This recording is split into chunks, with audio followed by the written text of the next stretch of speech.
অর্থাৎ তোমার অলওয়েজ প্রথম থেকে একদম ফিক্স করে আমার প্ল্যান এ কি, আমি কি চাই লাইফে, আমার ড্রিম কি ছিল, এবং প্ল্যান বি কি, যদি আমি এটাতে কোনো কারণে মহান আল্লাহ তাআলার ইচ্ছা না থাকার কারণে আমি চান্সটা না পাই, তাহলে আমি কোন জায়গায় আমাকে দেখতে চাই। প্ল্যান এ এবং প্ল্যান বি শুরু থেকে খুব ভালো মতো ফিক্সড হবে।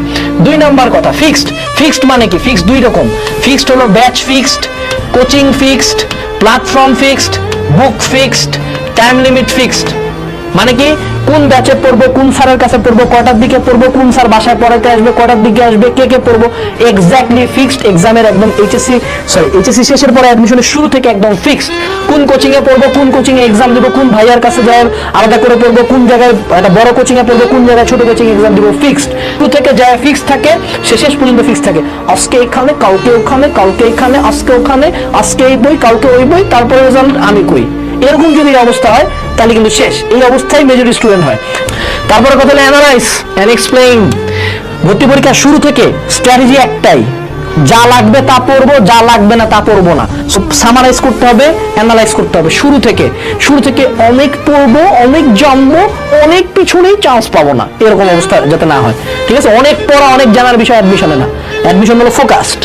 এবার আসলে রিভিশন ম্যাটেরিয়াল। শুরু থেকেই ঢাবি ভর্তি পরীক্ষা 7 দিন আগে রিয়েলাইজ করবা, এই যে 14টা জায়গায় মারা খায় বেড়াইছো, এটা যে কত বড় ভুল ছিল, এটা তখন রিয়েলাইজ হবে যে আল্লাহ, এতগুলা বই, এতগুলা কোচিং, এতগুলা ভাইয়া, কি ছাড়ে কি পড়বো, পাগল লাগবে।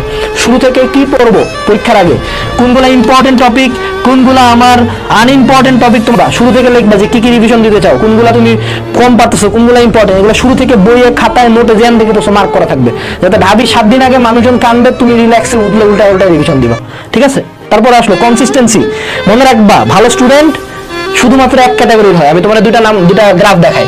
এক স্টুডেন্ট এক বলে আজকে 17 ঘন্টা, কালকে 3 ঘন্টা, তারপর দিন 12 ঘন্টা, তারপর দিন পড়ে নাই, তারপর দিন আবার গেছে। এই আপ ডাউন যদি কারো থাকে, হাল পোলায় জীবনে চান্স পাবে না। এটা কোনো আইডিয়াল কাজ না ভাইয়া। ওই ভাইয়াকে তো দেখেছি অ্যাডমিশন টাইমে ওনাক চিল করতে, আমিও তো ডেট মারা বাড়াইছি, জিমে গেছি, সব করছি। তুই তো জানিস না যে রাত 12টার পরে আমি কি করছি। তুই তো জানিস না যে আমি মনে কর ফজরে সেহেরি খায় 2 ঘন্টা পরে ঘুমাইতাম। তুই তো জানতিস না। তুই দেখছিস যে আনাজ ভাই তো চন্দ্রীর মধ্যে এক বেডির সাথে বয়ে আছে, বাট বেডির সাথে বয়েছিলাম 2 ঘন্টা, বাকি 12 ঘন্টা কিন্তু কুত্তার মতো করছি। সো ওইদিকে থাকাবা না, কনসিস্টেন্সির দিকে আসবে। কনসিস্টেন্সি কি? যে একজন কনসিস্টেন্ট ভালো স্টুডেন্ট হলে এই যে একটা না, ওর প্রতিদিন 5 ঘন্টা মানে 5 ঘন্টা, ওর জীবন যদি বাইচা থাকে, একান্ত কেউ মারা না গেলে 5 ঘন্টা পড়বে। ওর নাম্বার গুলো মোটামুটি কনসিস্টেন্ট, যে না আইদার একটা স্ট্রেট কার্ভ দিচ্ছে বা ধীরে ধীরে তার নাম্বার বাড়তেছে, ইমপ্রুভ করতেছে। কনসিস্টেন্সি ইজ দ্য কি। অ্যাডমিশন টাইমে শুরুর দিকে খুব পিনিক থাকে, ধীরে ধীরে পিনিক কমে, এইচএসসি রেজাল্ট দেয়, আবার পিনিক বাড়ে, তারপর আবার কমে, আবার যখন একটা সার্কুলার দেয় আবার পিনিক বাড়ে। প্রবলেমটা তোর কোন জায়গায়? তো ডে 1 থেকে যেমন শুধু থাকবে, ভর্তি পরীক্ষার আগের দিন পর্যন্ত সেম জিনিস থাকতে হবে, মেডিকেল ভর্তি পরীক্ষার আগের দিন পর্যন্ত সেম জিনিস থাকতে হবে। এটা খুব কঠিন। পাবলিকে সিট কয়টা, ভর্তি পরীক্ষা দেয় কয়জন, কোনে 4 লাখ পরীক্ষার্থী, কোনে 40,000 সিট, 10% মানুষজন চান্স পাবে। বুঝতে পারছিস কেন কোন জায়গায়? এরপরে এভরিডে, প্রতিদিনের পড়া, প্রতিদিন পড়া। কোনো এক কোচিং এ গেছো, তুই 4টা কোচিং করিস, 2টা হলো অনলাইনে, 2টি অফলাইনে, 2টির একটাও পড়া রাতের বেলা আসে দেখা হয় না, মনে হয় যে মুই কি বন্ধুদের মেলা পড়ছি। মেলা পড়ার পরে যখন উইকলি হয়, উইকলি আগে পাগলার মতো পরে একটা উইকলি দিই, সেটা লাভ নাই। প্রতিদিন যেটা ক্লাস হবে এক্সাক্ট ফিক্স থাকবে, আমি কি পড়বো, কোন ক্লাস করবো, কি কি ইম্পর্টেন্ট টপিক, প্রতিদিনের পর প্রতিদিন পড়তে হবে। তুমি যত জমাবা, এট সাম পয়েন্ট অ্যাডমিশন টাইমে যা দেখবা পিছনের কিচ্ছু খেয়াল নেই। প্রতিদিনের পড়া প্রতিদিন পড়লেও আগের পড়া খেয়াল থাকে না। সেখানে তুমি যদি আগের 10 দিনের পড়া জমা, তাহলে কিন্তু মারা, বুঝো। এরপর আসো everyday exams. Every exam is admission exam. মানে কি? যখন আমরা ভর্তি পরীক্ষার্থী পাই, কোচিং এর পরীক্ষা, কোচিং এর কিছু হয় না, অনেক অনলাইনের পীর আসবে, বলবো কোচিং এর পরীক্ষাতে জাজমেন্ট হয় না, তো কারোর ব্যাচ থেকে চান্স পাওয়া যায় না, আর উইকলি তো ভালো করছে, তো কি হয়েছে, আমার এক ফ্রেন্ড উইকলি তো ভালো করছিল, চান্স পায়নি। একটা ফ্রেন্ড, 2টা। মেজরিটি অফ দ্য টাইম তুমি দেখবা কোচিং এর পরীক্ষায় যারা ভালো করছে তারা চান্স পায়। এটা রিয়ালিটি, খুব স্বাভাবিক ব্যাপার। এখন তুমি যদি বলো যে আমেরিকানরা আসলে সবাই লম্বা না, বাট 90% তো বাঙালির চেয়ে লম্বা, কিন্তু that's not even a statement, right?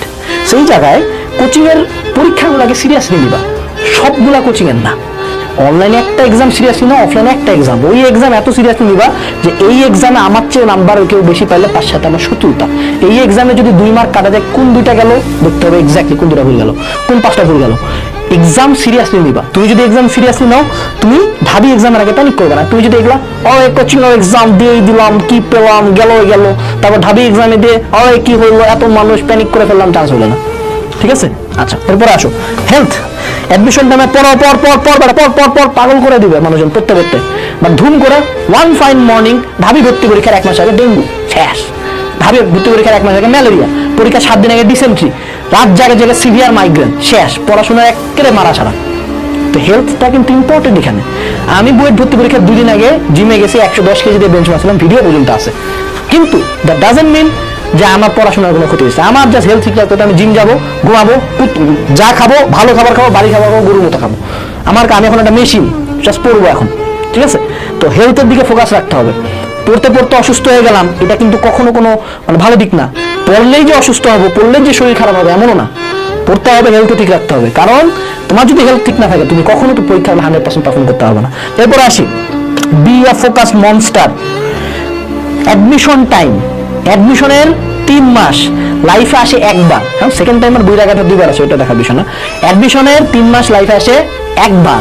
ঢাবিতে ভর্তি পরীক্ষায় বসতে পারবা একবার, বুয়েট ভর্তি পরীক্ষায় বসতে পারবা একবার, একবার বুঝিস, একবার। মেজরিটি ভর্তি পরীক্ষায় বসা যায় কয়বার? মাত্র একবার। এই টাইমটাতে অনলাইনে লাইভ করে ভাইয়াদের মারামারি, ডেটিং, হ্যান ত্যান প্যান করে কোনো লাভ নাই।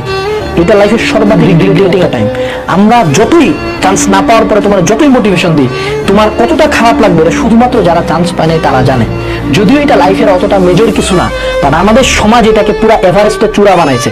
এভারেস্ট জয় করলে যেমন লাগে, ঠিক তেমন একটা জায়গায় চান্স পাইলে লাগে। যেহেতু সমাজ এটাকে ফোকাস করতেছে, আমি এটাতে ফোকাস করবো। অ্যাডমিশনের শুরু থেকে 100% সিরিয়াস থাকতে হবে, 100% ডেডিকেটেড থাকতে হবে, 100% টাইম ওয়েস্ট এড়ায় চলতে হবে, 100% সোশ্যাল মিডিয়া বা টক্সিক মানুষজন অ্যাভয়েড করতে হবে। 100% টাইম ওয়েস্ট করাই যাবে না। তোমার শুরু থেকে তুমি তোমার 100 দাও। অ্যাডমিশন সিজন শেষে যে লাস্টের 2 মাস থাকবে ব্রেক ক্লাস শুরুর আগে, সেটা তোমার লাইফের বেস্ট 2 মাস হবে। অ্যাডমিশনে চান্স পাই তারাই যারা অ্যাডমিশন নিয়ে সিরিয়াস। যে অ্যাডমিশন নিয়ে হেলা করে, অ্যাডমিশন তাকে রাখে না। As simple as that. So seriousness থাকতে হবে। Work like your life depends on it.